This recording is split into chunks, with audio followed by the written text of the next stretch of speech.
अस्सलाम वालेकुम रहमतुल्लाहि व बरकातुहू। आपको अब मेरी आवाज़ आ रही है?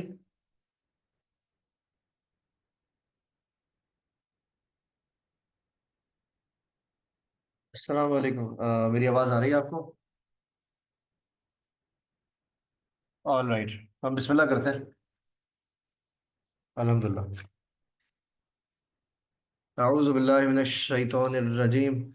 बिस्मिल्लाहिर रहमानिर रहीम। अल्लाहुम्मा सल्लि अला सय्यिदिना मुहम्मद व अला आलि व अस्हाबि सय्यिदिना मुहम्मद व बारिक वसल्लम। रब्बि इश्रह ली सदरी व यस्सिर ली अमरी वहलुल उक़दतम मिन लिसानी यफ़क़हू क़ौली।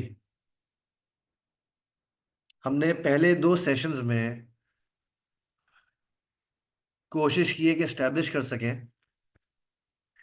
कि हिस्ट्री ने एक स्पेसिफिक मार्च की है जिसके नतीजे में आज दुनिया इस शक्ल में हमको मिलती है। हमने पहले सेशन में देखा था कि हज़रत आदम अलैहिस्सलाम से लेकर इब्राहीम अलैहिस्सलाम तक और हज़रत इब्राहीम अलैहिस्सलाम के बाद नबी अलैहिस्सलाम तक, और बीच में जो 600 साल ईसाइयत के गुजरे हैं, क्योंकि ईसाइयत वो वर्ल्ड रिलीजन था जिसका सबसे बड़ा टकराव हुआ है मुसलमान इस्लाम के साथ।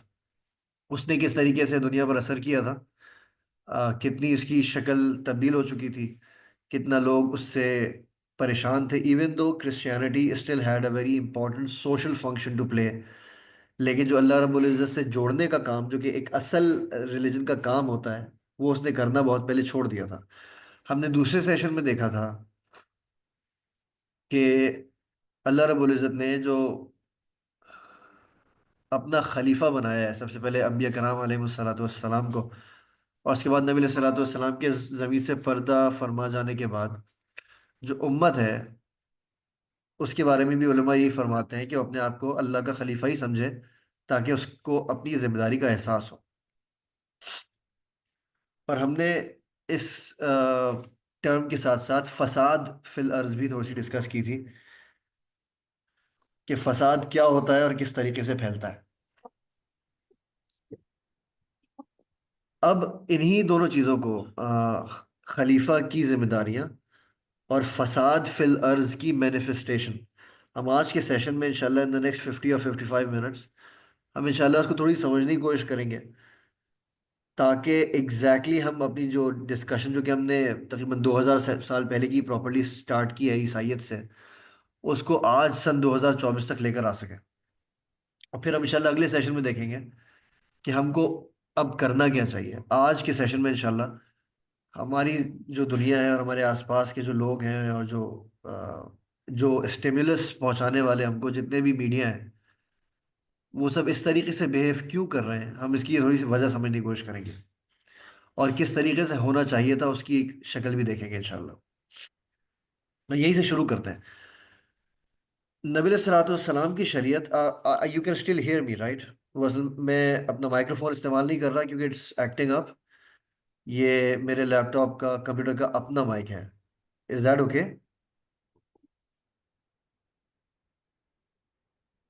ऑल राइट, जज़ाकल्लाह।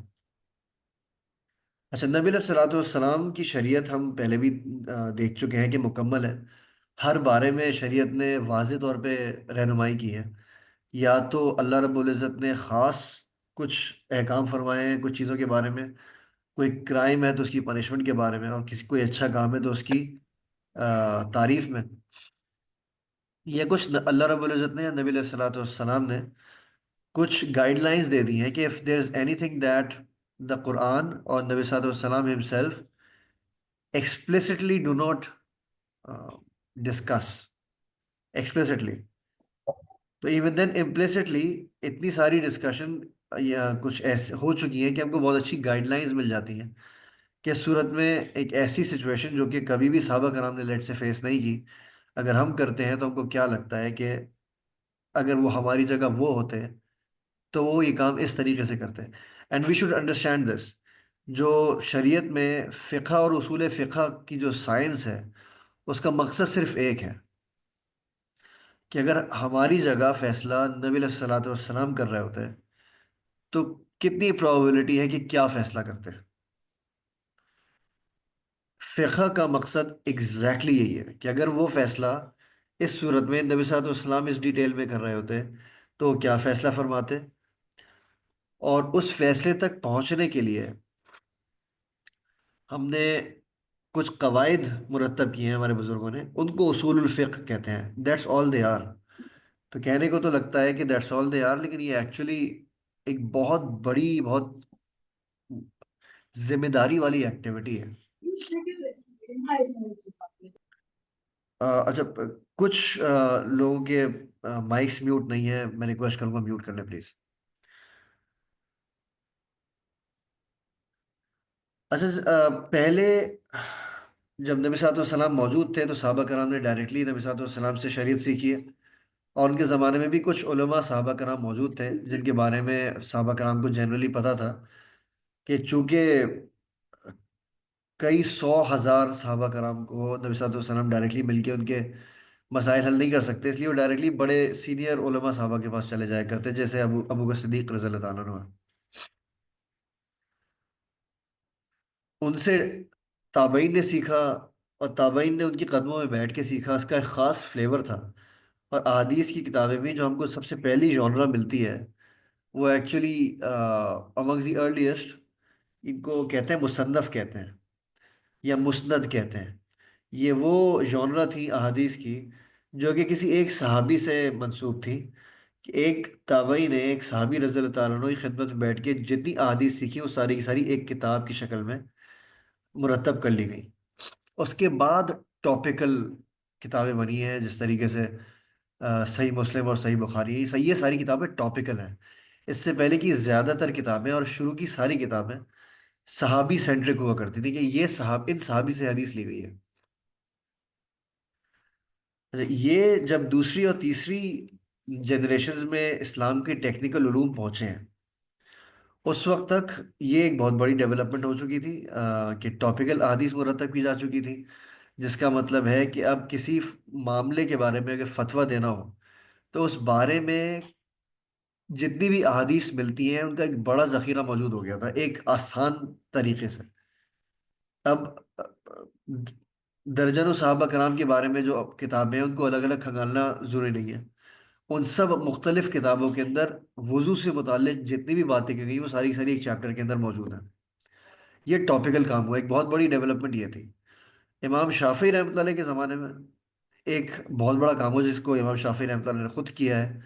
उन्होंने अपनी किताब अर रिसाला के नाम से जो किताब लिखी है, जो किताबचा है basically, it contains the first formal articulation in the concise dedicated form of उसूल उल फिक्र। और ये अपनी नौयत का तारीख में शायद पहला काम है। इससे पहले इमाम अबू हनीफा रहमतुल्लाह अलैह, इमाम मालिक रहमतुल्लाह अलैह, ये उसूलों के ऊपर काम जरूर कर चुके हैं, लेकिन ये किताब पहली शक्ल इस तरह की शक्ल में दिखती है। इसके बाद जो और बहुत सारे स्कूल्स ऑफ जुरिस्प्रूडेंस थे, कानून के जो बहुत सारे मज़ाहिब थे, उन सब ने अपने अपने उसूलों के ऊपर फतावा देना शुरू किए। और आहिस्ता आहिस्ता उनमें से कुछ छोटे थे जो या तो डाई आउट कर गए, या कुछ अपने से बड़ों के अंदर मर्ज हो गए। यहाँ तक कि आपको चार बड़े सुन्नी स्कूल्स ऑफ जुरिस्प्रूडेंस मिलते हैं। ये एक दूसरा बहुत बड़ा काम था।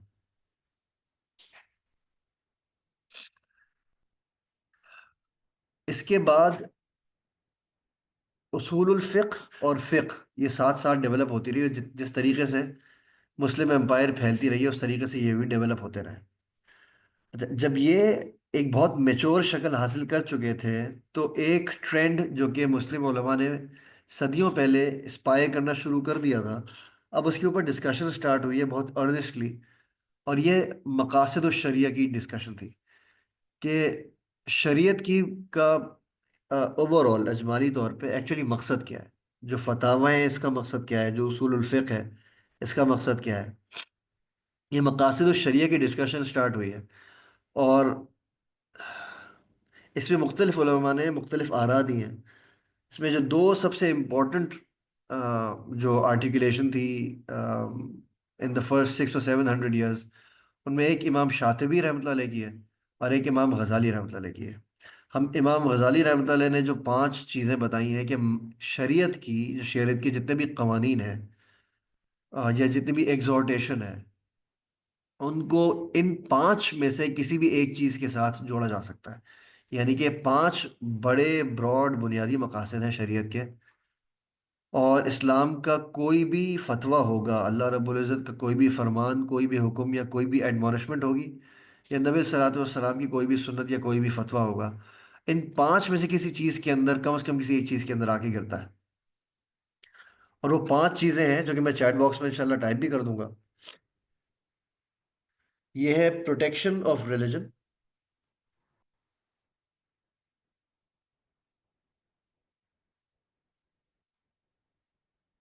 Protection of life, protection of intellect और reasoning,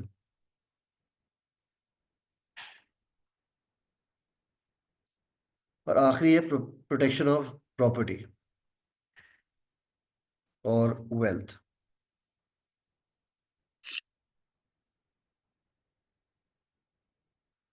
and there is one more, sorry, progeny or lineage.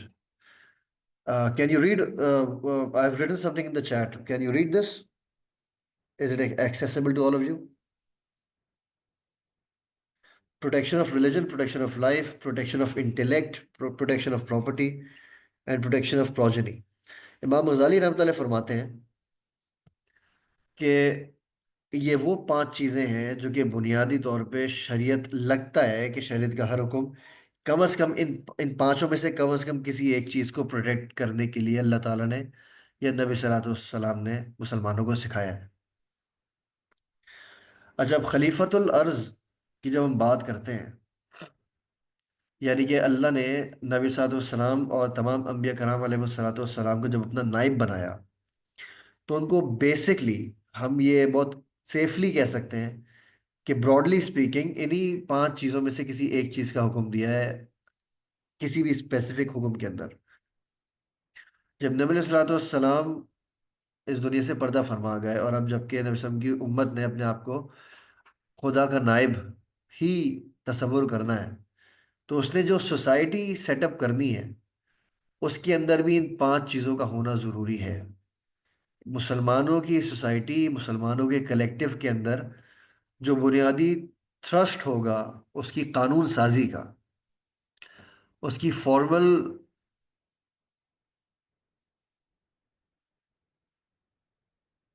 Articulation of interaction of different actors of a society, उसके अंदर इन पांचों में से कम किसी एक चीज का झलकना जरूरी है। और उसकी कुछ वजूहात हैं। अगर प्रोटेक्शन ऑफ रिलीजन होगा, तो इसका मतलब है कि इल्म भी होगा, उलमा भी होंगे, मदारिस भी होंगे, सही अकायद की तर्जुमानी, सही अकायद की तशरीह, सही अकायद की तबलीग भी होगी, और सही अमल की हिफाजत भी होगी। और इन सही अकायद और सही आमाल की तरफ रास्ता दिखाने वाले उलमा भी होंगे, और सूफ़ी भी, सूफ़ी जिनको हम सूफ़ी कहते हैं, उन्हें बेसिकली तज़किया के एक्सपर्ट्स भी होंगे। फ्रीडम ऑफ रिलीजन अगर मुसलमानों ने इंश्योर करना है, तो अपने लिए और दूसरों के लिए इस चीज़ को इंश्योर करेंगे कि ये मौजूद है।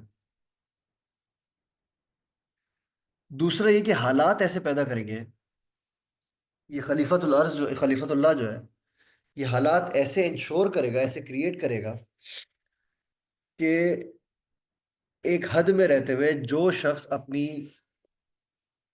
अपना जो रिलीजन फॉलो करना चाहता है वो करे, और उसको एक दीन इस्लाम के मुताबिक चलने वाले माशरे की सही सही शक्ल दिख सके। जब सलमान रुश्दी वाला केस हुआ था, सैटेनिक वर्सेस वाला, तो उसके ऊपर से एक बहुत मेजर डेवलपमेंट हुई थी जिसपे बहुत शोर मचाया गया दुनिया में। मुसलमान दुनिया में से एक फतवा निकला था कि सलमान रुश्दी वाजिबुल कत्ल है। अच्छा, ये काफी सारे लोगों ने फतवा दिया था, उनमें से बहुत सारे लोग ऐसे हैं जिनको फतवा देने का कोई हक हासिल नहीं है, जज्बाती थे। लेकिन एक जो बहुत ही सीरियस फतवा निकला था वो ईरान के उलमा से निकला था, ये शिया उलमा से निकला था। बाय फार एंड लार्ज किसी भी मेजर सुन्नी अथॉरिटी ने ये फतवा नहीं दिया, यकीनन कहीं ना कहीं से दिया गया होगा, लेकिन कोई इस तरीके का रिकॉर्ड नहीं किया या मशहूर हुआ कम से कम, जो कि सुन्नी इस्लाम से निकला हो और किसी बड़े मदरसे और किसी बड़े नोटेबल आलिम का हो। वरना हर तरह की बात दुनिया के 2 अरब लोगों में से कोई ना कोई कर ही देगा। उसकी एक वजह हमारे एक उस्ताद ने हमको बताई थी कि सिर्फ सलमान रुश्दी नहीं, बल्कि किसी भी ऐसे शख्स को जो कि लेजिटिमेटली क्लेम कर सकता है या जिसके बारे में लेजिटिमेटली क्लेम किया जा सकता है कि उसको इस्लामी माशरा सही तौर पे देखने का मौका मिला ही नहीं, उसके ऊपर ये फतवा वाजिबुल कत्ल होने का अप्लाई नहीं होता। क्योंकि ये जो शान में गुस्ताखी की सज़ा जो मौत है, ये जिन हालात में स्पेसिफिकली दी जा सकती है, उसकी जो सबसे बेसिक शर्त है, जो सबसे बेसिक शर्त है वो ये है कि उसने इस्लाम देखा हो। और for the sake of argument at least ये बहुत अच्छी तरीके से आर्ग्यू किया जा सकता है कि मुसलमान दुनिया ने एक सोसाइटी की हैसियत से इस्लाम दिखाया है नहीं, इसलिए शायद ही ये एक्चुअली कहीं पे एप्लीकेबल हो। ये बात ऑब्वियसली इतनी स्ट्रेट फॉरवर्ड, इतनी सिंपल नहीं है, इसके अंदर और बहुत सारी डिटेल्स मौजूद हैं। लेकिन खलीफतुल्लाह जो है, हम अज्यूम करें कि हम हैं और हम सारे सारे उलमा हैं, हम सारे के सारे इस बात पे कायल हैं और राजी हैं कि पाकिस्तान के हमारे इलाके के तमाम कवानीन और तमाम सोशल नॉर्म्स और एटीट्यूड्स इस्लाम से डिराइव किए जाएंगे। तो ये ज़रूरी है कि एक ऐसा इन्वायरमेंट दिया जाए मुसलमानों को भी गैर मुसलमानों को भी, जहाँ पे वो अपना रिलीजन अच्छी तरीके से जिस तरीके से चाहें परफॉर्म कर सकें, उस पर अमल कर सकें, और इस्लाम को पूरा का पूरा मौका मिले कि वो हकीकी तौर पे हमारे किरदार के ज़रिए से, हमारी लेन देन के ज़रिए से, हमारी ट्रेड और हमारी स्कूलिंग और एजुकेशन के ज़रिए से, हमारी स्पीच के ज़रिए से, हमारी जहाद के ज़रिए से और हमारे हर तरीके से वो अपने आप को प्रॉपरली मैनिफेस्ट कर सके। ये मकासद शरिया की का पहला मकसद है कि इस्लाम ने एक ऐसा एनवायरनमेंट प्रोड्यूस करने की जिम्मेदारी खलीफतुल्लाह को दी है जहाँ पे ऑर्थोडॉक्सी का रिवाज हो और ऑर्थोप्रैक्सी का रिवाज हो। ये मैं चैट में ये 2 वर्ड्स लिख रहा हूँ।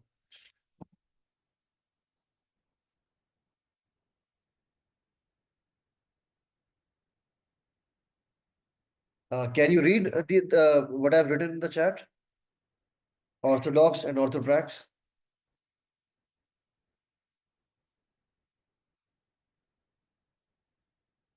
अस्सलाम वालेकुम, can you hear me? Alright, जजाकल्लाह। अच्छा, ऑर्थोडॉक्सी जो है ना, ये हमने अंग्रेजी जबान के अंदर खुद भी ये अल्फाज जरूर इस्तेमाल किए होंगे। ऑर्थोडॉक्सी जब हम लफ्ज बोलते हैं तो what we do not realise is कि orthodoxy has got to do with the correct faith, the correct अकायद। क्रिश्चियनिटी के अंदर बात सिर्फ ऑर्थोडॉक्सी की होती है कि क्रिश्चियनिटी के पास कोई एक्चुअली ऑथेंटिक अमल जो कि हज़रत ईसा अलैहि सलाम से जाके जुड़ता हो उनके पास मौजूद ही नहीं है। इसलिए what there the only thing there left with is orthodoxy. मुसलमानों के पास ऑर्थोडॉक्सी भी है और ऑर्थोप्रैक्सी भी है।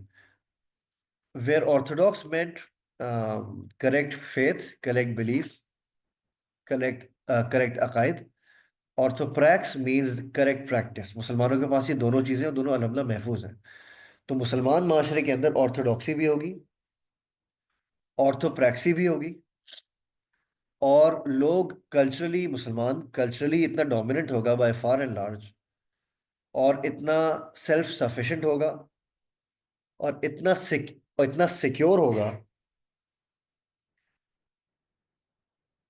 कि अगर उसके ऊपर यानी इस्लाम के ऊपर कोई उंगली भी उठाए, कोई बात भी करे, सवाल उठाए, अपने किसी तहफ़्फ़ुज़ात का इजहार करे, इस बात कोई ऐसा सवाल पूछे जो कि जनरली मुसलमानों को ये लगता हो कि ये सही सवाल नहीं है या गलत तरीके से किया गया है, तो भी कोई फौरन ये आवाज ना लगाए कि इसकी गर्दन मार दो। इतने सिक्योर हो मुसलमान कल्चरली और इल्मी एतबार से कि अगर कोई ऐसा सवाल उठता है जो कि मुसलमानों की बेसिक एजम्पशंस को क्वेश्चन करता है, उसको तसल्ली के साथ जवाब दिया जा सके, उस जवाब के जवाब में जो सवाल उठे उसका भी जवाब दिया जा सके। एक ऐसा एनवायरनमेंट क्रिएट करना, ये इस्लाम के कवानीन के बुनियादी मकासद में से है कि मुसलमान सिक्योर हो। जो दूसरा मकसद हमने जिक्र किया था, प्रोटेक्शन ऑफ लाइफ, उसमें सिर्फ ये नहीं है कि इंसान को जान से ना मार दिया जाए। हम कुरान के अंदर एक सूरत है, सूरह कुरैश, जो कि हम पूरे वक्त नमाज में भी पढ़ते हैं। उसकी जो आखिरी दो आयत हैं बहुत इंस्ट्रक्टिव है। औज़ु बिल्लाहि मिनश शैतानिर रजीम, बिस्मिल्लाहिर रहमानिर रहीम, लिइलाफि कुरैश इलाफिहिम रिहलतश शिताइ वस्सैफ फलियअबुदू रब्ब हाज़िल बैत अल्लज़ी अतअमहुम मिन जू' व आमनहुम मिन खौफ। ये जू' और खौफ को अल्लाह रब्बुल इज़्ज़त ने जो इधर जिक्र किया है, इसके बारे में काफ़ी सारे उलमा ये फरमाते हैं कि ये दो बुनियादी कैरेक्टरिस्टिक्स हैं कि अगर किसी भी माशरे को फलना फूलना है तो उसके अंदर ये इन दो चीज़ों का कम अज़ कम होना ज़रूरी है। ऊपर मामा जो, का मामा आती है। Sorry, could you please mute. ऊपर ले गए मामा के साथ। ये लो। हाँ। बाहर नहीं आना तुम।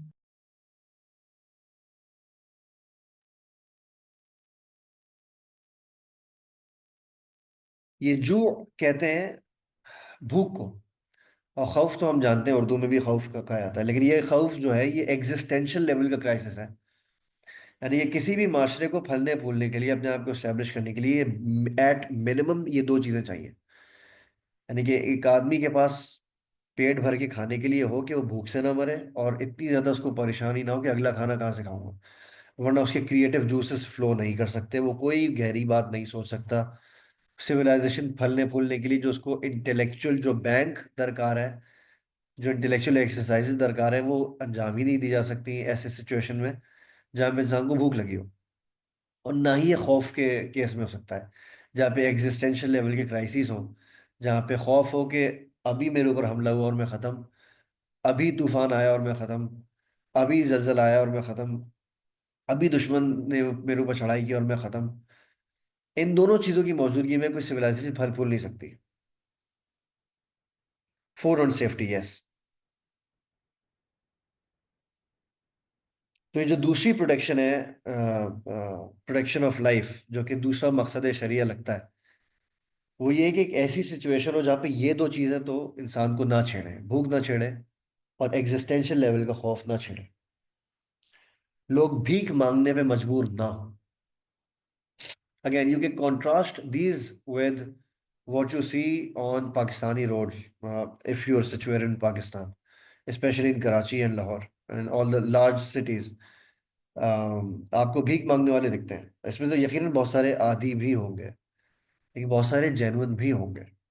और ये डिनाई नहीं किया जा सकता कि पाकिस्तान के अंदर गुर्बत रैम्पेंट है। तो ये दूसरी जो चीज़ है, ये इसकी खास प्रोटेक्शन है नहीं पाकिस्तान के अंदर।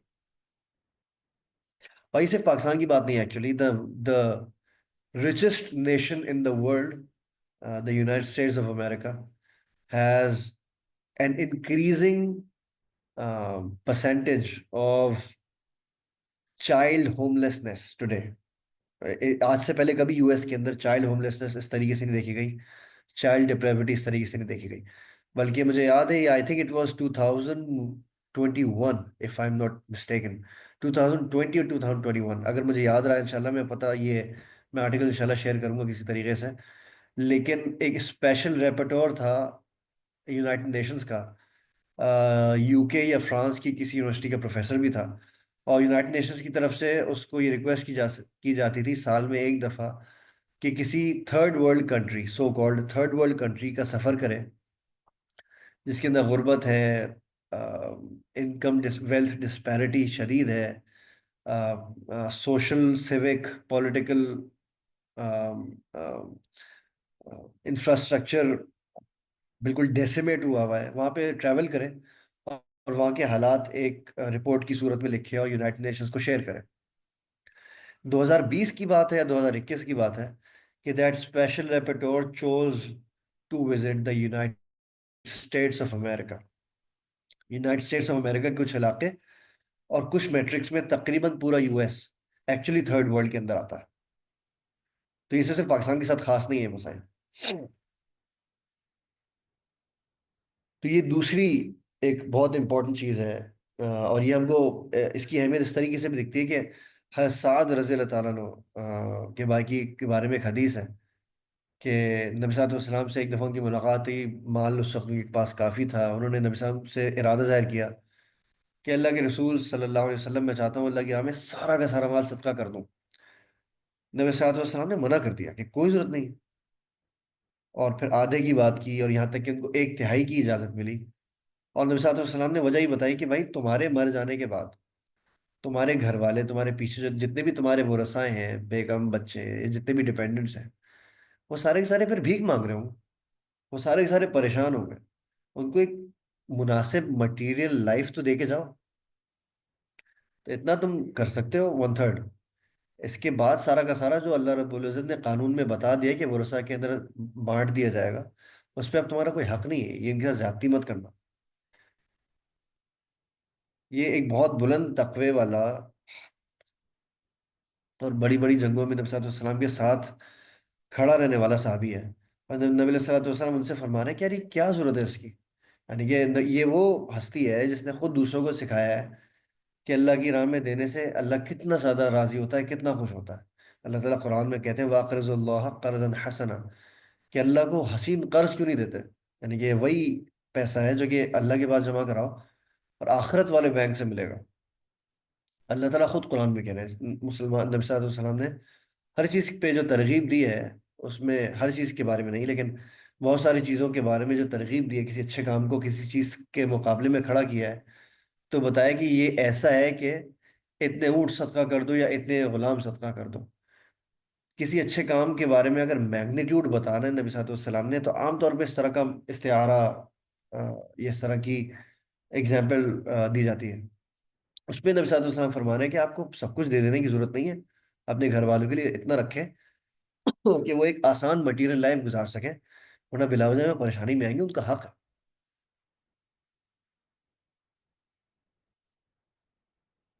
अल्लाह ताला ने ये वाज़े तौर पे कहा है कि एक शख्स को नाहक कत्ल कत्ल कर देना पूरी इंसानियत के कत्ल कर देने के मुतरादिफ है। तो ये जो प्रोटेक्शन ऑफ लाइफ है, ये खलीफतुल्लाह ने एक मुसलमानों के माशरे के अंदर प्रोवाइड करनी है। तीसरी चीज़ इंटेलेक्ट है, protection of intellect.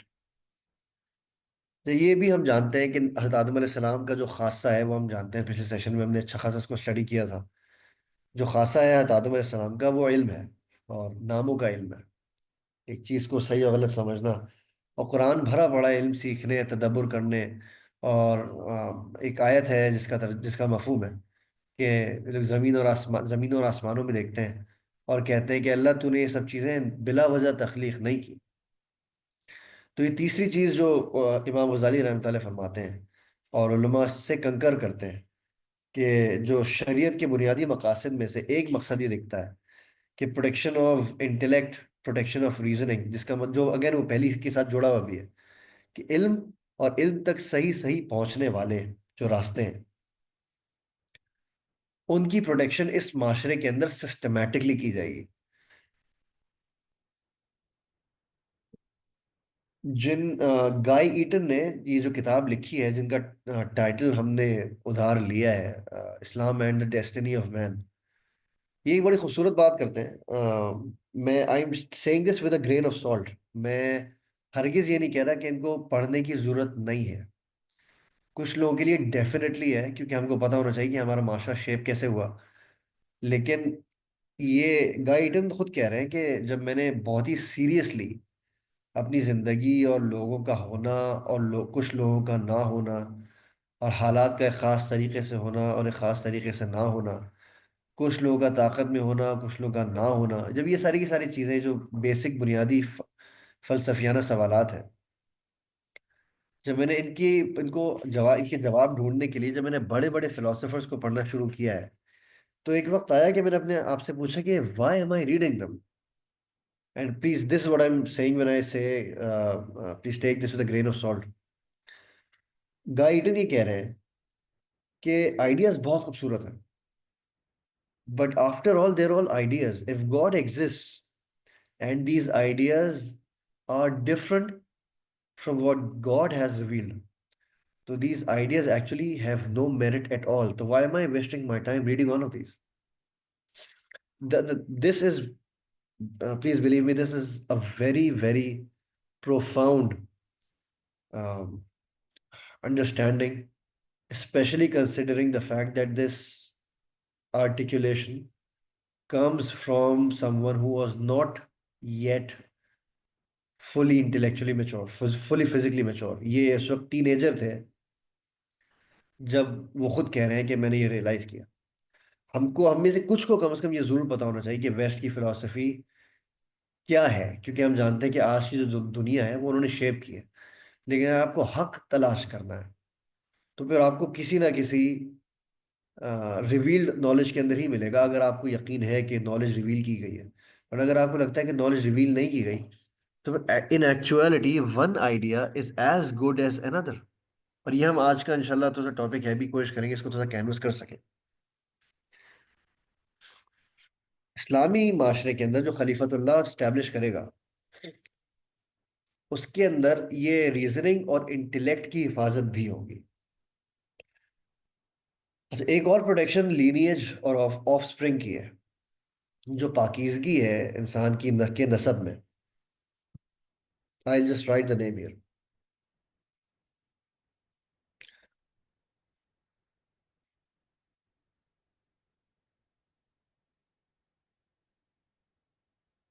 Islam and the destiny of man. I am sorry, I must.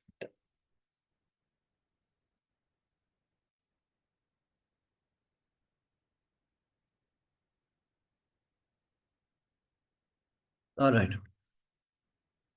अच्छा, लीनिएज और ऑफ स्प्रिंग जो है, इसकी अहमियत हमको पता है. नबी साहब सलाम ने इस चीज़ के ऊपर फख्र किया था कि अल्लाह रब्बुल इज़्ज़त ने तमाम इंसानियत के ऊपर नज़र फेरी, उसके बाद उसके उनमें से बनु इस्माइल को चुना, बनु इस्माइल के ऊपर नज़र फेरी, बनु हाशिम को चुना, बनु हाशिम में से मुझे सेलेक्ट किया. नबी साहब सलाम कोई फ़ख्र और उजूब में नहीं ऑब्वियसली, लेकिन एक बहुत ही मैटर ऑफ फैक्ट तरीके से अल्लाह ताला की तहदीस नेमत के लिए बता रहे थे कि मैं तमाम इंसानों में और मेरा ख़ानदान तमाम ख़ानदानों में ये अशरफ है, सबसे बढ़ के है. अम्बिया कराम अलैहिस्सलाम हमेशा पाक लीनियज में से होते हैं, यानी कि उनकी वालदा और नानी और दादी, ये वाली जो लीनियज होती है, ये बिल्कुल पाक होती है. इसी वजह से निकाह की तरगीब इस्लाम के अंदर दी गई है, और एक से ज़्यादा की भी दी गई है कि अगर ज़रूरत पड़े किसी ना किसी की, वो ज़रूरत किसी भी तरीके की हो सकती है, तो एक से ज़्यादा, चार तक की इजाज़त है. और जिना के ऊपर इतनी शदीद सज़ाएं हैं, और एक अनमैरिड जिना करता है उसकी अलग सज़ा है, एक मैरिड आदमी जिना करता है उसकी अलग सज़ा है.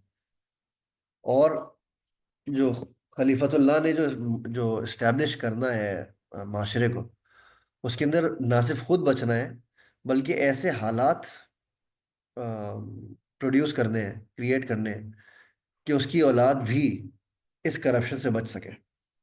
और आखिरी प्रॉपर्टी है, प्रोटेक्शन ऑफ प्रॉपर्टी. इसमें चोरी और डाके का हम जानते हैं कि अल्लाह ताला ने बहुत ही स्टर्नली रिब्यूक किया है इसको. कॉन्स, ये जो ठगों से बचने के लिए, और किसी भी तरीके का, हमने शरीयत में ये फ़िक़ह के अंदर पढ़ी है, एक चीज़ होती है गरर, यानी एक्सेसिव अनसर्टेनिटी, जो कि which you could have written out of a contract but you didn't. उस केस में वो कॉन्ट्रैक्ट, वो ट्रांजैक्शन सही नहीं मानी जाती. और अल्लाह रब्बुल इज़्ज़त ने, नबी सल्लल्लाहु अलैहि वसल्लम ने स्पेसिफिकली बताया है कि कॉन्ट्रैक्ट बनाना कैसे है, चाहे वो निकाह का ही कॉन्ट्रैक्ट क्यों ना हो, और उसमें ईजाब और कबूल कैसे होगा, ऑफर और एक्सेप्टेंस कैसे होगी.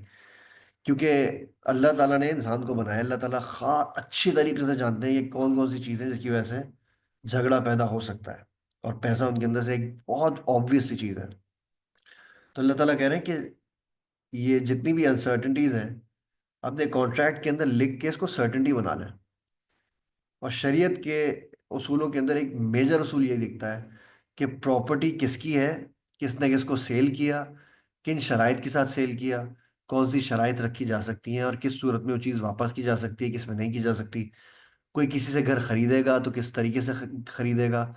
अगर कोई शख्स घर बेचेगा और एक गली बंद हो, किस गली का सिर्फ एक तरफ से रास्ता आने और जाने का खुला हो, तो जो पड़ोसी है उसको हक शुफा मिलता है, यानी कि सबसे पहले पड़ोसी को हक हासिल है कि मार्केट रेट पे वो चीज़ खरीदना चाहे तो खरीद सके, वगैरह वगैरह। ये प्रॉपर्टी है। ये पांच चीज़ें इमाम गजाली रहमतुल्लाह फरमाते हैं, और उसके बाद के उलमा इस बात से by far and large agree करते हैं कि ये वो पांच चीज़ें हैं जो कि शरीयत, लगता है कि इन शरीयत का कोई भी हुक्म, कोई भी फतवा, इन कम से कम इन पांच में से कम से कम किसी एक चीज़ की प्रोटेक्शन के लिए उतारा गया। Again, safety security for all, social mobility, rule of law, resources being made available for the benefit of all, and relationships to be considered sacred, चाहे वो मियाँ और बीवी की हो, या वालिदैन और बच्चों की हो, चाहे दोस्तों की हो, चाहे पड़ोसियों की हो, चाहे उस्ताद और शागिर्द की हो, चाहे मालिक और गुलाम की हो, चाहे बादशाह और रियाया की हो। Relationships are considered extremely important. अच्छा, अब इसको कॉन्ट्रास्ट करें, ये वो शरीयत है जिसके बारे में हम जानते हैं कि अल्लाह रब्बुल इज़्ज़त ने अपडेटेड फॉर्म नबी सल्लल्लाहु अलैहि वसल्लम को दी है, और एक्सपेक्ट अब ये किया है कि आप आप अलैहिस्सलाम के तुफ़ैल जो नियाबत है, जो वाइस जेरेंसी है, जो खिलाफत है, जो मुसलमानों की उम्मत में फैलेगी गैर नबी के अंदर, this is what they have to strive towards. अब इसको जरा कंट्रास्ट करें वेस्ट की एक बुनियादी डेवलपमेंट से। हमने पहले सेशन के अंदर देखा था कि कुछ एक्सेसेस यकीनन थी क्रिश्चियन चर्च की,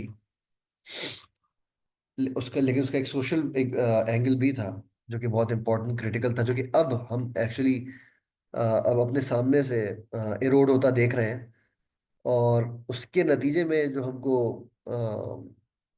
नुकसानात दिख रहे हैं वेस्ट के, वो एक्चुअली उन वैल्यूज का इरोड होना है। मैं वैसे ये बात वाजे कर दूं, ये बात सिर्फ मैं नहीं कह रहा, ये बात मैंने बहुत बड़े बड़े सोशियोलॉजिस्ट, बहुत पढ़े लिखे लोगों से सुनी है खुद। वो ये कहते हैं कि वेस्ट गॉडलेस बहुत अरसे पहले हो चुका था, कंप्लीटली नहीं, लेकिन इंक्रीजिंगली गॉडलेसनेस स्टार्ट हो चुकी थी बहुत पहले से। लेकिन वो बहुत ऐसे कामयाब, एक तो इस वजह से रहा कि उसके पास दुनियावी ताकत बहुत ज्यादा आई, और दूसरी वजह ये थी कि उसको गवर्न करने के लिए कहीं ना कोई उसकी रिलीजियस वैल्यूज थी, जिसने उसकी सोसाइटी को 1500 2 हजार सालों के अंदर शेप किया। 1500 साल कर ले,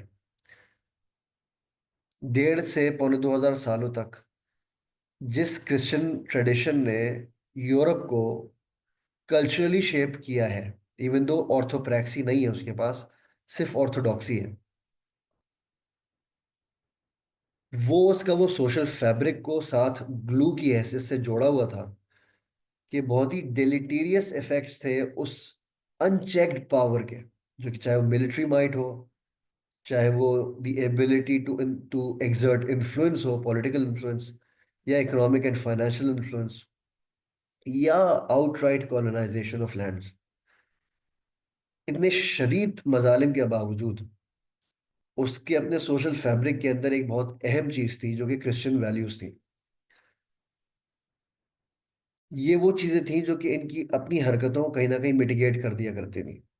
बहुत बुराई के साथ साथ बहुत अच्छाइयां भी दिखती थी, लेकिन अब जैसे जैसे वो इरोजन कंप्लीट होती चली जा रही है तो वो अच्छाइयां दिखना बंद होती जा रही हैं। और ये जो हम तो अभी से फलस्तीन को देखते हैं, ये बोस्निया में भी यही हुआ है, चेचनिया में भी यही हुआ है, कश्मीर में भी यही हो रहा है। कश्मीर के अंदर ऑब्वियसली तो वो ज़्यादा पॉलिटिसाइज किया जा सकता है, क्योंकि पाकिस्तान में भी उसका लगता है कि एक नेगेटिव, एक लैकडेजिकल एक कंट्रीब्यूशन रही है। लेकिन पिछले 40 से 50 सालों के अंदर, चाहे ईरान हो, चाहे इराक हो, इराक मल्टीपल टाइम्स, अफगानिस्तान हो, जितनी लॉस ऑफ लाइफ और जितनी कैलस लैंग्वेज, जितनी डीह्यूमनाइजेशन जो कि हमको अपने उरूज पे फलस्तीन के केस में दिख रही है, ये सारी सारी वो चीजें हैं जो कि हमसे 100 साल पहले काफी मुश्किल थी। कुछ जगहों पे वो भी आसान थी, वो भी दिखती हैं हमको, लेकिन इतनी वाइड स्प्रेड नहीं थी। अब बहुत वाइड स्प्रेड दिखती है। अब वो सिस्टम एक्चुअली डिफेंड करने के लिए भी सामने नहीं आ पा रहा। उसकी वजह ये कुछ ये पढ़े लिखे लोग बताते हैं कि ये complete erosion of once sacred Christian values है। तो इसने जो सोसाइटी जन्म ली है, वो हमने पहले सेशन में देखा था कि एक खास यूरोपियन एक्सपीरियंस है ऑफ यूरोपियन क्रिश्चियनिटी। ये जो रशिया के अंदर कैथोलिसिज्म है, रशियन ऑर्थोडॉक्स सॉरी, ये उस क्रिश्चियनिटी का एक्सपीरियंस नहीं है। ये जो सब कॉन्टिनेंट के अंदर क्रिश्चियनिटी थी, उसका एक्सपीरियंस नहीं है। ये ग्रीस के अंदर जो क्रिश्चियनिटी थी, ये इसके अंदर कुछ यकीनन वैसे इसका एक्सपीरियंस है। लेकिन जो मेनलैंड यूरोप है, ये इस इफेक्टिवली इसका एक्सपीरियंस है बहुत ही नेगेटिव विद ऑर्गेनाइज्ड रिलीजन। और उसके नतीजे में जब उन्होंने अपने शैकल्स तोड़े हैं और उन्होंने रियलाइज किया कि जिस चीज़ को हम पहले कहते थे कि इसका कोई ना कोई जवाब साइंटिफिक रहा होगा, और चर्च अपनी खालिस बदमाशी में, अपने जोम में, अपने आप को जंगल का शेर समझते हुए सामने वाले को खामोश करा दिया करता था। अब हमको खामोश रहने की जरूरत नहीं है, because we already broken the back of political Christianity. और फिर उन्होंने रियलाइज किया कि जो पहले हम कहते थे कि गॉड एक्सप्लेन्स एवरीथिंग, वो हमको गॉड एक्सप्लेन्स एवरीथिंग कहने की जरूरत नहीं है, because science is what explains everything, or at least has the potential to explain everything. So when science started explaining physical phenomena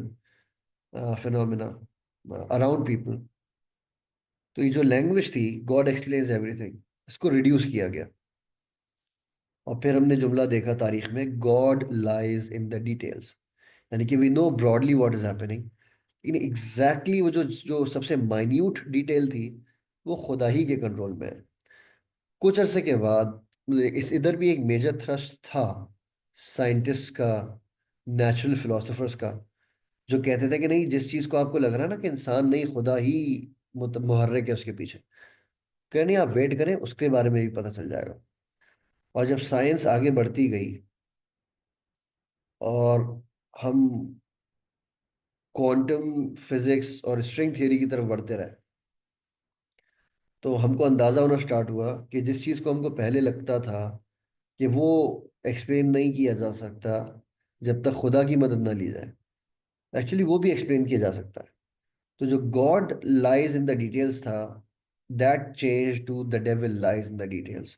हम सबको इतनी अंग्रेजी आती है कि हम ये कभी ना कभी ये फ़िक्रा इस्तेमाल कर चुके होंगे, या हमसे किसी ने ये फ़िक्रा इस्तेमाल किया होगा, the devil lies in the details.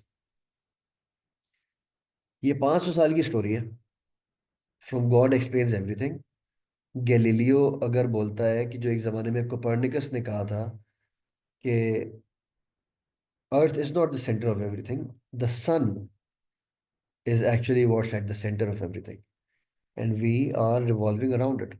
और चर्च को ये बात बुरी लगी। बहुत सारी वजूहत थी चर्च को ये बात बुरी लगनी, क्योंकि इनकी न्यू टेस्टामेंट के अंदर इस तरह की कोई बात थी। मैं शायद अगली बार इसका हवाला भी दे दूंगा अगर याद रहा, जिसके अंदर ये बात वाजे थी कि the earth is the centre of everything. और फिर लॉजिकल इनकी रीजनिंग भी थी कि ये वो जमीन है जिसके ऊपर खुदा और खुदा का बेटा उतरे हैं, माअज़ल्लाह। ये कैसे हो सकता है कि हम दूसरों के इर्द गिर्द ना घूम रहे हो? और यही हो सकता है सिर्फ कि जिस जमीन के ऊपर खुदा और खुदा का बेटा उतरे हैं, माअज़ल्लाह, वही सबके सेंटर में होना makes more sense, which from a certain perspective actually does make more sense. तो गैलीलियो को नजरबंद कर दिया गया। इट्स सेड कि he died in his home. और ये ज्यादती हम जानते हैं कि क्रिश्चियनिटी ने बहुत सारों के साथ की है, और इतनी ज्यादा रिप्रेशन की है कि जब आज़ादी मिली है साइंस को यूरोप में, तो एक जंग के बाद मिली है।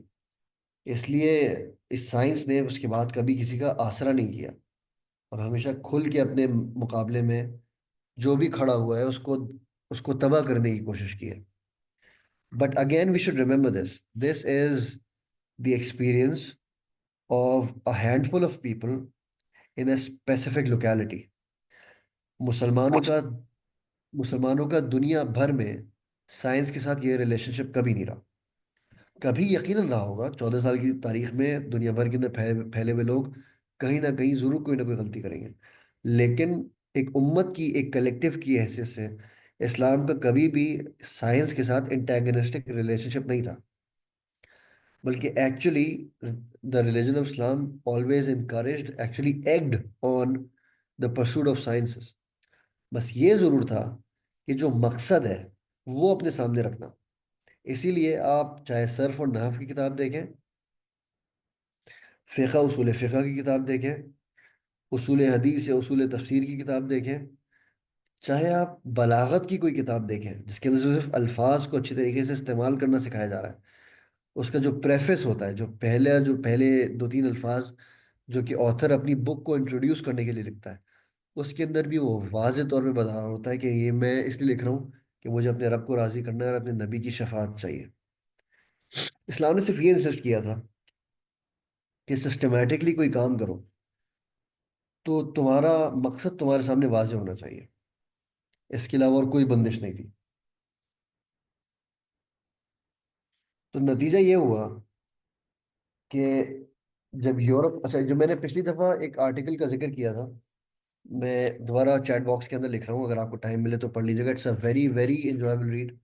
छोटा सा है, ज़्यादा बड़ा नहीं है। मैक्स वेबर्स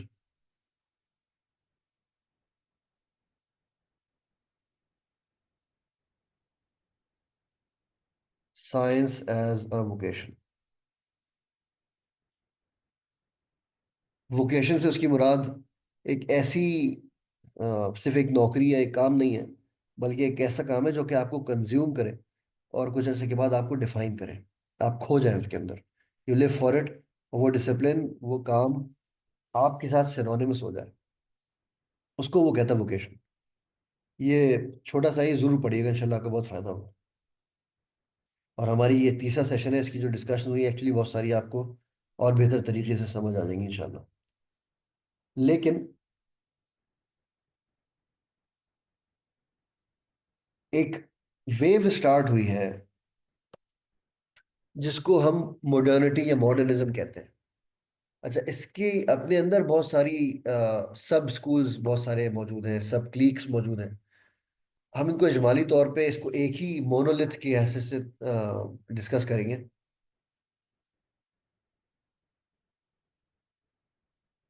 एक ऐसी सोसाइटी जो एक इनकरेक्ट अंडरस्टैंडिंग ऑफ गॉड ही के साथ क्यों ना रही हो, लेकिन उसके सेंटर में हमेशा गॉड प्लेस था।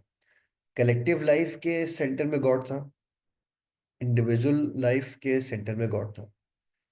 जब क्रिश्चियनिटी से यूरोप ने रिबेल किया है, तो सिर्फ क्रिश्चियनिटी से नहीं किया, क्रिश्चियनिटी के एटीट्यूड के साथ भी रिबेल किया। कि एक बंदा जो कि कुछ ना जानता हो, लेकिन उसका ताल्लुक हो एक चर्च के साथ, वो अगर 200 लोगों के बीच में आके नारा लगाते कि गॉड विल्स इट, खुदा तो यही कहता है, और वो जो कह रहा है वो इंतहाई कोई फजूल सी बात है, इंतहाई गलत, इंतहाई फैक्चुअली इनकरेक्ट, और वो नारा लगाते गॉड विल्स इट, तो वो आगे की तमाम इंटेलेक्चुअल डिस्कशन को खामोश करा सकता है। तो ये जो रिबेलियन था यूरोप का, वो सिर्फ क्रिश्चियनिटी के अगेंस्ट नहीं था, वो इस तरह के तमाम डॉगमेटिक स्लोगनियरिंग के अगेंस्ट था। कोई भी आइंदा इस तरह की बात करे कि मेरी बात मानो और मेरे पास कोई दलील नहीं है सिवाय इसके कि मैं ताकत वाला हूँ, मेरे पास एक ऐसा इल्म है जो तुम लोगों के पास नहीं है और मैं इल्म तुम लोगों से शेयर नहीं कर सकता, कोई भी इस तरह की कोई बात करेगा तो हम इसकी बात एक्सेप्ट करने वाले नहीं हैं। और ये वो स्पिल ओवर इफेक्ट है जो कि आज हमको मुसलमानों के अंदर भी दिखता है, कि वो रिलीजन के बारे में भी वो भी यही कहते हैं कि there should be a separation of church and state. खैर, ये जो रिबेलियन था, इस रिबेलियन को हम बेसिकली मॉडर्निज्म एनलाइटमेंट कहते हैं। अच्छा, अगेन ये टर्म्स थोड़ी थोड़ी डिफरेंट कॉनोटेशन रखती हैं। हमारी डिस्कशन के लिए ये अभी इसको साइमल्टेनियस आप इसको सिनोनिमस ही समझें, कि जिस चीज़ को एनलाइटनमेंट कहते हैं, इस लफ्ज़ के अंदर बहुत सारी मायने छुपे हैं। एक्चुअली बहुत वाजे हैं, छुपे हुए भी नहीं है। ये उसको एनलाइटनमेंट कह रहे हैं कि अब हमारी आंख खुली है और उसके बाद हम मॉडर्न हुए हैं। इस मॉडर्निज्म की कुछ खसूसियात हैं। मैं अभी मोटी मोटी दो तीन खसूसियात की अभी जिक्र करूंगा। It's already time. मैं अगले 5 से 6 मिनट के अंदर ही कुछ चीज़ें जिक्र करूंगा। हम इसकी डिटेल अगले सेशन में फिर इंशाल्लाह करेंगे। मॉडर्निज्म ने जो एक काम किया है, वो किया है कि उसने गॉड को हर चीज़ के सेंटर में से हटा के मैन को हर चीज़ के सेंटर में लाके बिठा दिया। उसने कभी ये क्लेम नहीं किया, लेकिन इफेक्टिवली उसने किया यही है। गॉड को उसने सबसे पहले रेलीगेट किया, separation of church and state. ये जुमला हम भी बोलते हैं, separation of church and state. ये फ्रांसिस बेकन का है। अब से तकरीबन 500, 450, पौने 500 साल पहले की बात है। हम आज तक उन यूरोपियन थिंकर्स की लैंग्वेज बोल रहे हैं। हमारे ऊपर जो इंतहाई गहरा, बहुत ही फाउंडेशनल लेवल पे जो असर हुआ है ना हमारे ऊपर इस कॉलोनाइजेशन का, वो एक्चुअली ये है। हम लैंग्वेज तक इनकी बोलते हैं, separation of church and state. इस तरह की और भी कुछ मिसालें मैं इंशाल्लाह कोशिश करूंगा अगले 1-2 सेशन के अंदर ये मिसालें दूं इंशाल्लाह। लेकिन ये जो अंडरस्टैंडिंग है, जो कि आज कुछ लोगों ने रियलाइज किया कि this is actually what modernism did. It replaced God from the centre of everything with man. और इसकी वजह से फिर हमें कुछ चीजें दिखती हैं। हम ये जुमला या तो बोल चुके हैं, या हमसे कोई बोल चुका है, या हमारी मौजूदगी में ऐसे बोल चुका है कि हम उसका मानी अच्छी तरीके से समझते हैं। आपने सुना होगा कि there is no such thing as an objective truth. Can you imagine saying this to someone who is truly Christian? और वो वाला क्रिश्चियन नहीं जो कि हम कहते हैं ईसा अलैहि सलाम के जमाने में, जो सही अकायद वाला है। अब से 100 साल, 150 साल पहले वाले भी किसी क्रिश्चियन से आप कहते हैं कि there is no objective truth, वो क्या जवाब देता आपको? वो शख्स जिसका ईमान इस बात पे है कि हजरत ईसा अलैहि सलाम खुदा हैं और खुदा के बेटे हैं और खुद इस दुनिया में तशरीफ लाए थे, उससे, जो इस लेवल का बिलीफ रखता है, उससे कहा जाए कि there is no such thing as an objective truth, वो मानेगा आपकी बात। लेकिन ये वो डायरेक्शन थी जो कि यूरोपियन क्रिश्चियनडम ने ली है। और अब ये तकरीबन तकरीबन ये टोटल हो चुकी है, एब्सोल्यूट हो चुकी है। लेकिन ये जुमला मैंने और आपने सुना है। जब हम इमेजिन नहीं कर सकते कि 100 साल पहले वाला क्रिश्चियन, अगर उससे कहा जाए कि there is no such thing as an objective truth, तो ये मुसलमान से कैसे कहा जा सकता है, या मुसलमान खुद किसी से कह सकता है कि कोई चीज़ ऑब्जेक्टिव ट्रूथ नहीं होती? अगर आपने ऑब्जेक्टिव ट्रूथ नहीं सुना तो आपने ये डेफिनेटली सुना होगा कि एवरीथिंग इज रिलेटिव। तो what does that mean, everything is relative? अगर हर चीज रिलेटिव है, इसका मतलब है कोई स्पेसिफिक गोल पोस्ट है ही नहीं। यानी ये गोल पोस्ट हमेशा चेंज होता रहेगा। यानी कि आप ईसाई हो, या यहूदी हो, या मुसलमान हो, हर थोड़ी देर के बाद जब हालात मुश्किल होंगे, तो आपके अंदर से कुछ लोग उठेंगे जो कि बोलेंगे कि नहीं देखो, मुझे दीन से प्यार है, और दीन हक है, और हमेशा के लिए आया था, और दीन वही है जो कि खुदा चाहता है। लेकिन देखो, जमाना बहुत तब्दील हो चुका। यहाँ से आपके कान खड़े हो जाने चाहिए। ये देखो, जमाना बहुत तब्दील हो चुका। जमाने के साथ चलने के लिए कुछ एक दो चीजें हैं जिनको रिवाइज करना पड़ेगा। ये रिफॉर्मिज्म है। और ये रिफॉर्मिज्म जो है, इसका ताल्लुक डायरेक्टली, बिल्कुल लीनियरली इस जुमले से है कि एवरीथिंग इज रिलेटिव। अगर हर चीज रिलेटिव है, तो 3-4 आइटरेशंस के बाद इस्लाम की शक्ल पहचानने के लायक भी नहीं रहेगी। हर चीज चेंज हो चुकी हो। ये जुमले हमारे नहीं थे, किसी भी रिलीजन को प्रॉपरली, जिसको हम रिलीजन कहते हैं,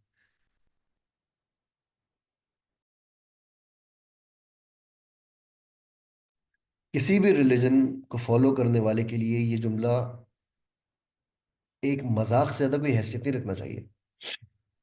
लेकिन हमारी कॉलोनाइजेशन इतनी कंप्लीट है कि अब हम ये जुमले इस्तेमाल भी करते हैं खुद।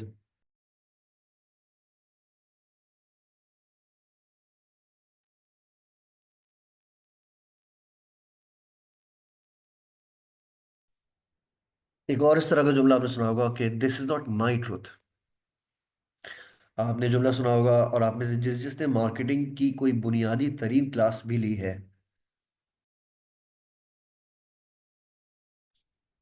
मार्केटिंग की बुनियादी तरीन क्लास ली है, उसने ये जुमला डेफिनेटली सुना होगा कि perception is everything. What what does that mean?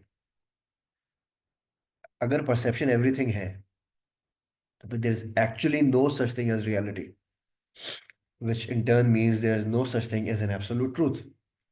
Now we understand God and His revealed religion to be the absolute truth, to be the absolute arbiter of good and evil, the absolute arbiter of right versus wrong, of just versus unjust. और जब आप कहते हैं कि there is no such thing as absolute truth, and it is not my truth, as if my truth could be different from your truth, which obviously means exactly the same thing. There is no absolute truth. And if everything is relative, जो कि हमको marketing में सिखाया गया, effectively हमसे marketing में कहा जा रहा है कि इफ परसेप्शन इज एवरीथिंग, तो रियलिटी आपकी चीज की जो कि आप बेचना चाह रहे हो कचरा ही क्यों ना हो, आपको पूरा लाइसेंस हासिल है खुल के झूठ बोलने का।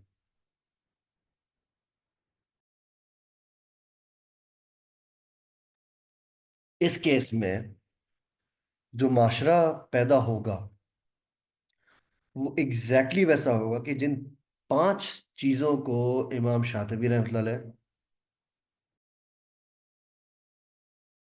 या इमाम गजाली रहमतुल्लाह अलैह फरमा रहे हैं कि ये शरीयत के बुनियादी मकासद में से है, इनको सेफगार्ड करना, उनको एक्चुअली परवर्ट कर दिया जाएगा। यानी कि जान ले ली जाएगी, ये कह के कि ये जान ली जाना बिल्कुल जायज है। Does Israel not have a right to protect itself? जबकि जो एक्चुअल रियलिटी है वो ये है कि a coloniser never has this right. लेकिन आज आप ही जवाब नहीं दे सकते। ये वो परवर्जन है।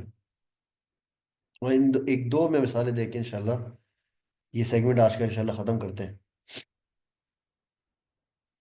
कि जब हम रिलीजन की बात करते हैं, प्रोटेक्शन ऑफ रिलीजन, यानी कि your this religion is what is going to govern you when it comes to your private life as well as your public life.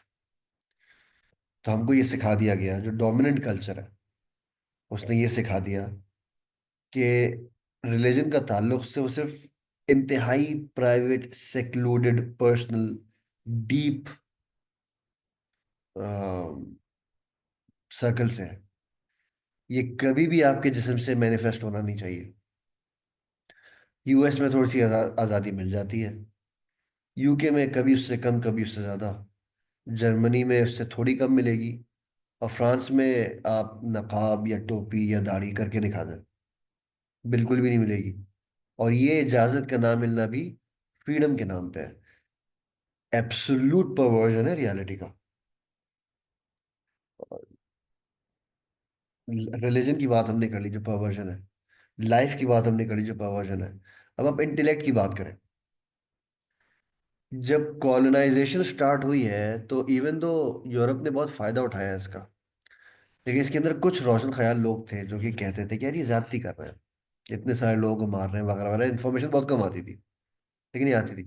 आपने ये जेन ऑस्टन वगैरह की, आपने ये लिटिल वुमेन एक बहुत मशहूर नॉवेल है, इसके अंदर ये जो दो बहनें हैं who want to marry the same guy, and this guy is considered to be the choicest lamb out there. ये परफेक्ट लड़का है शादी के लिए।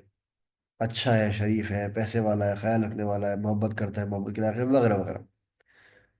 और ये आया है इंडिया से। अच्छा, ये again 17th 18th century, middle England की बात हो रही है। Middle England, sorry, late England है। 17th 18th 19th सेंचुरी, ये इंडिया से आया है। और ये बहुत अच्छा है। दोनों बहनें are swooning head over heels after him. हम ये रियलाइज नहीं करते वो इंडिया से आया है। वो इंडिया क्या कर रहा था?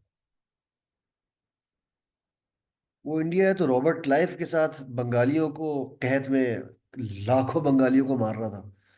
या नवाब सिराजुद्दौला की जो प्रिंसली स्टेट थी ऑफ बंगाल, दुनिया का अमीर तरीन खित्ता, उसको चंद दिनों के अंदर इंसानियत का सबसे भयानक तरीन कहत, फेमिन का दो चार हुआ ये इलाका।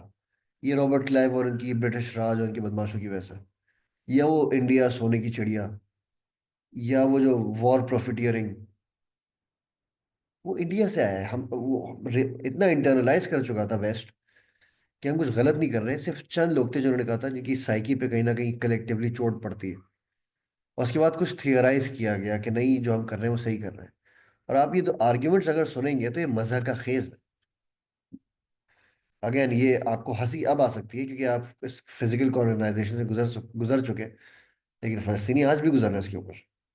एक आर्ग्यूमेंट ये दिया गया था कि the fact that we are colonising, let's say, Africa, is actually good for them. So what we're doing is actually good for them. And it's good for them because their lands have nothing to offer anyone.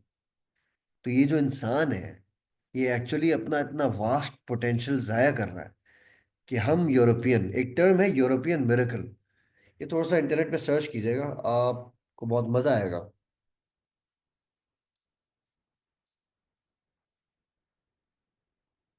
The European miracle. अभी देखिएगा क्या कह रहे हैं, what exactly was the European miracle. ने कहा कि ये अपना पोटेंशियल जाया कर रहा है और हमारे पहुंचने से ही अपना पोटेंशियल मैक्सिमाइज करेगा, एक्चुअलाइज करेगा।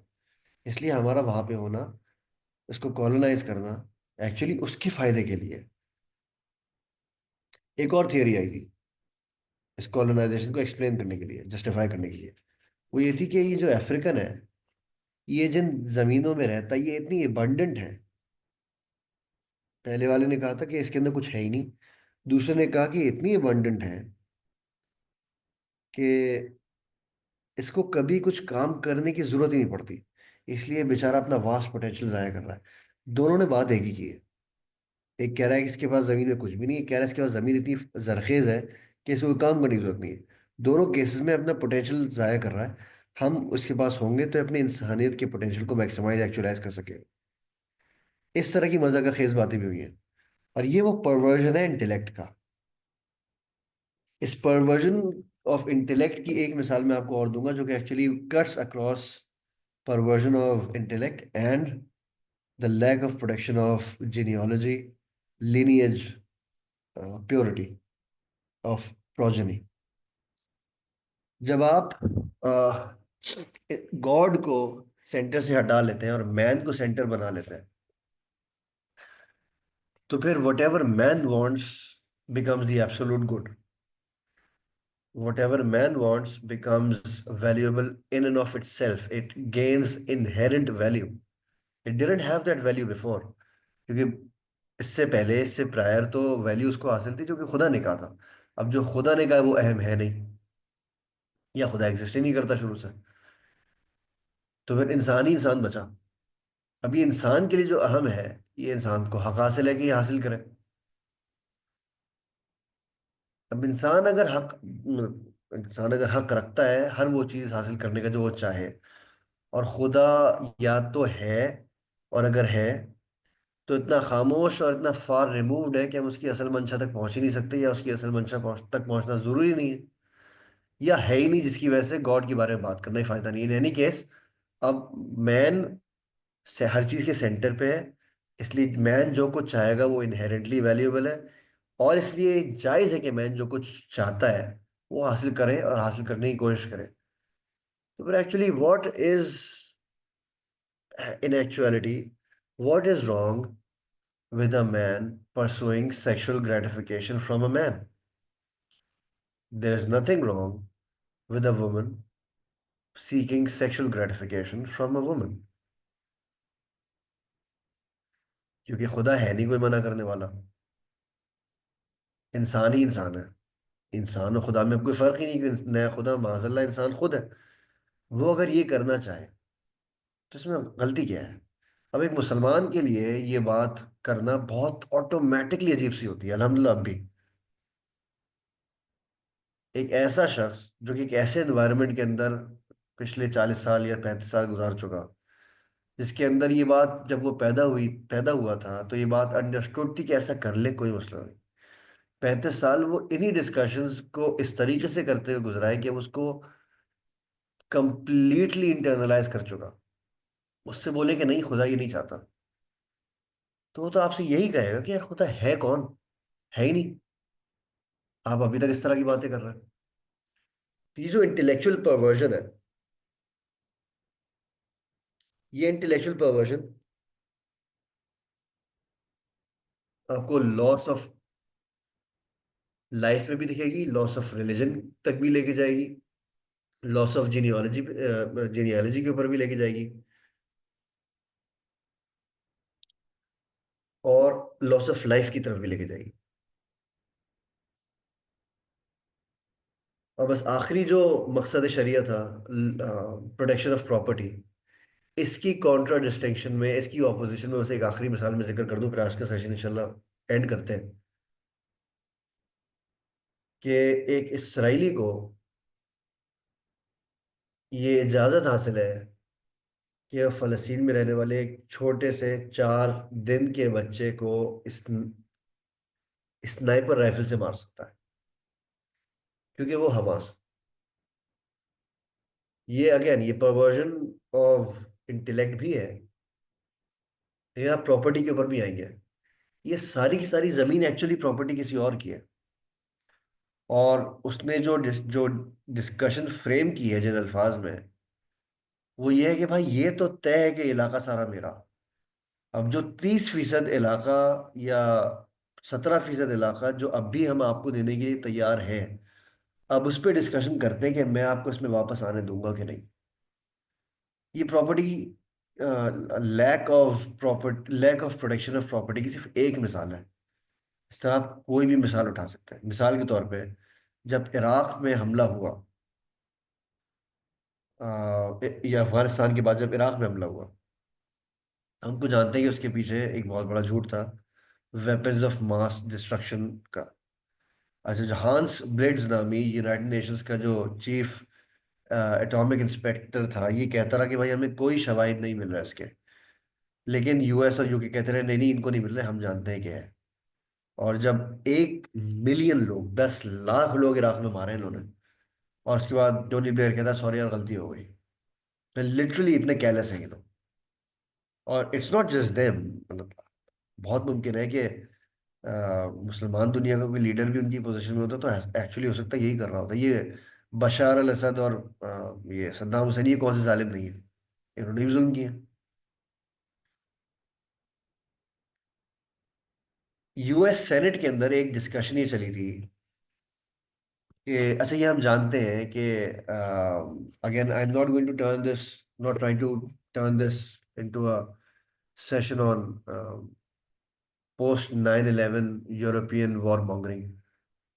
लेकिन किन लोगों को टेंडर्स मिले? अनमीटर्ड ऑयल इराक में से निकाल के वेस्ट भेजा गया, अनमीटर्ड, गिना भी नहीं गया कि कितना निकाला गया है। हैलिबर्टन कौन सी कंपनी है? डिक चेनी का, जो कि वॉर एडवाइजर था बुश का, उसका क्या ताल्लुक है हैलिबर्टन से? इसको कितने टेंडर्स मिले, वगैरह वगैरह। लेकिन एक डिस्कशन ये भी हुई थी यूएस सेनेट के अंदर। अब मैं आपको ये lack of protection of property और परवर्जन ऑफ इंटेलेक्ट की बात बता रहा हूँ। ये सेनेट के अंदर डिस्कशन हुई थी कि हमने इराक को सद्दाम हुसैन से आज़ाद किया है। अगेन, 1 मिलियन लोग मार दिए। कितने ही मिलियंस डिस्प्लेस हुए या लंगड़े हुए, किसी का हाथ गया, किसी आंख गई, कोई क्लिनिकली क्रोनिकली डिप्रेशन में चला गया। इकोनॉमी अगले 50 साल के लिए आपने डेसिमेट कर दी। आपने तमाम सोशल फैब्रिक को उधेड़ के रख दिया। ये कह रहे हैं सेनेट के अंदर कि चूंकि हमने इराकियों के ऊपर एहसान किया है, उसको सद्दाम हुसैन से निजात दिला के, इसलिए अब हमें हक हासिल है कि जो भी मादनियात इराक के अंदर है, ऑयल वगैरह, हम उसको जितना चाहे ले सकें, ताकि हमारा जितना खर्चा हुआ है इन इराकियों के ऊपर एहसान करने में, उस तमाम खर्चे को हम वापस कर सकें। अब this is what I want to end the discussion on, tonight's discussion on. रब्बुल आलमीन ने रहमतुल आलमीन को अपना आखिरी नायब बनाया, और उसके बाद रहमतुल आलमीन के जो उम्मती हैं वो इस मिशन को लेके आगे चलेंगे। इन्होंने एक ऐसा माशरा बनाना था जिसके अंदर इमाम गजाली और इमाम शातिबी रहमतुल्लाह अलैह जैसे उलमा के नज़दीक, ब्रॉडली स्पीकिंग, इन 5 चीज़ों को ख़ास तौर पर प्रोटेक्शन हासिल होगी। ये मकसद बनेंगे, ये 5 चीज़ों की protection: religion, life, intellect, progeny और प्रॉपर्टी। ये मकसद बन के इनको प्रोटेक्शन दी जाएगी। इसकी जक्स्टा पोजीशन में आपके पास एक ऐसा इन्वायरमेंट है जो कि कल्चरली असेंडेंट है, आपसे ज़्यादा फाइनेंशियली, मिलिटरली, कल्चरली और डॉगमेटिकली अपना मैसेज पहुंचाने में और लोगों के ऊपर इन्फोर्स कराने पे आपसे कहीं ज़्यादा पावरफुल है। वो एक ऐसी इन्वायरमेंट क्रिएट कर रहा है जिसके अंदर ये पांचों की डेफिनेशंस इंतहाई परवर्जन का शिकार है। और वो कह रहा है कि मैं आपको एक ऐसी सोसाइटी बना के रखूंगा जिसके अंदर आप अपनी सोसाइटी से बहुत बेहतर तरीके से जिंदगी गुजार सकेंगे। And I am going to end on this. आपको याद होगा कि फ्रांस के सदर मैक्रोन ने तकरीबन 3 साल पहले एक बात की थी जिसपे बड़ा शोर मचा था मुस्लिम दुनिया में। If I remember correctly, it was Macron. उसने कहा था कि इस्लाम को 1400 साल हो गए, और इस्लाम के ऊपर भी अब वही असरात मुरतब हो रहे हैं जो कि ईसाइयत के ऊपर हुए थे जब ईसाइयत 1400 साल की थी। यानी कि अब इसको भी रेफॉर्मेशन की जरूरत है। I am leaving you with this. जो इस्लाम की कंसेप्चुलाइजेशन है of a successful, meaningful, healthy society, it is completely opposite, antagonistic from the types of societies that we live in today. जो पाकिस्तान की सोसाइटी है, with all its backwardness, with all its own perversions, with all its own failings, is still अल्हम्दुलिल्लाह a big नेमत from अल्लाह रब्बुल इज्जत। मैं पहले session में ही मैंने जिक्र किया था कि हम लोग समझते हैं कि बाहर के लोग, यूएस वगैरह के अंदर लोग ज़्यादा अच्छे मुसलमान हैं।